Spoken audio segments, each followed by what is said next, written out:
Recall the chapter division of Daniel and the contents of each chapter. Before we begin, a necessary prerequisite for the study of prophecy is reason. Come now, and let us reason together, saith the Lord.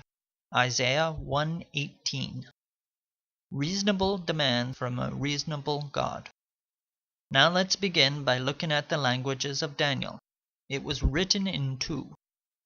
The first being Hebrew, making up chapters 1 and 8 through 12. And the second being Aramaic, making up chapters 2 through 7. Logic demands, why though? Why write like this? Why two languages? Why sandwich the Aramaic between the Hebrew? Why these chapters? Is there method in the madness? Yes. The answer can be found in a closer look at the Aramaic section, chapters 2 through 7. We begin here by looking at the chronology of these chapters. When we look at the chronology of chapters 2 through 7, we find chapter 2 occurs first in Nebuchadnezzar's second year. Chapter 3 occurs second, after 2, because of the dependence of the statue of this chapter on that of the previous chapter. Chapter 4 occurs third, after both 2 and 3, because it is the culmination of Nebuchadnezzar's conversion story. Chapter 7 occurs fourth in Belshazzar's first year, Belshazzar being grandson of Nebuchadnezzar. Chapter 5 occurs fifth in Belshazzar's last year, under whom the Babylonian Empire falls.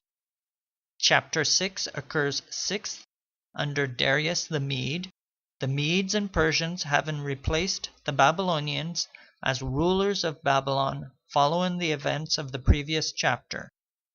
Once again, logic demands, why though? Why write like this? Why write out of chronological order, neither forward nor reverse? Is there method in the madness? Once again, yes. Finally, we wrap this up by looking at the themes of these chapters. When we look at the themes of chapters 2 through 7, we find chapters 2 and 7 are united in the theme of fallen kingdoms, that is, the rise and fall of kingdoms. Chapters 3 and 6 are united in the theme of kingly persecution, that is, persecution under the king.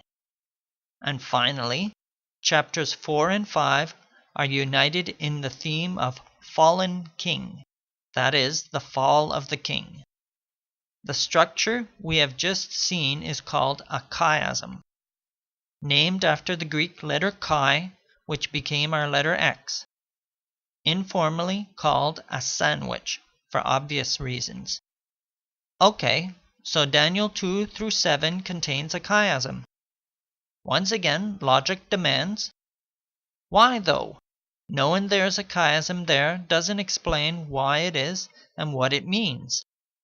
Please keep the following two things always in mind when studying prophecy. 1. Structure is not accidental. It is made with purpose.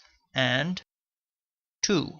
Structure always contains or provides added information over and above that contained in the text itself. Once again, let us look at the themes of Daniel 2 through 7, but in greater detail. Daniel 2 and 7, prophecy. Satan's kingdom, Babylon, is unmasked. Daniel 3 and 6, Babylon persecutes God's servants. Note on Daniel 6, symbolically, lions represent Babylon, and Darius, though a Mede, is king of Babylon. Daniel 4 and 5, Babylon falls.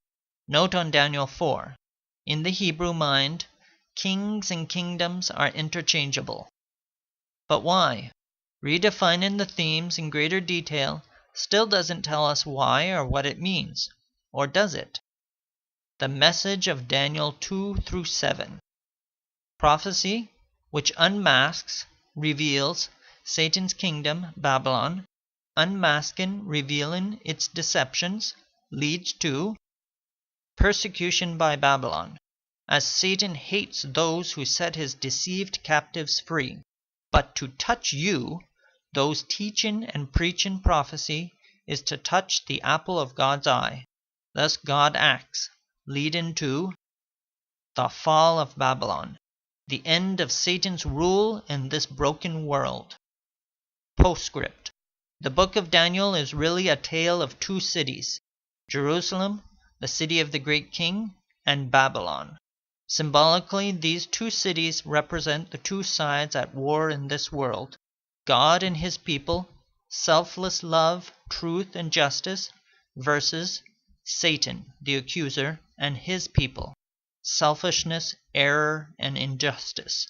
God lays down prophetically in the book of Daniel the struggles of these two sides through time, in order to equip and ready his people for the coming final battle. God promises in the chiasm of Daniel 2-7 that Babylon will fall, and he invites each one of us to actively be involved. Will you accept the invitation?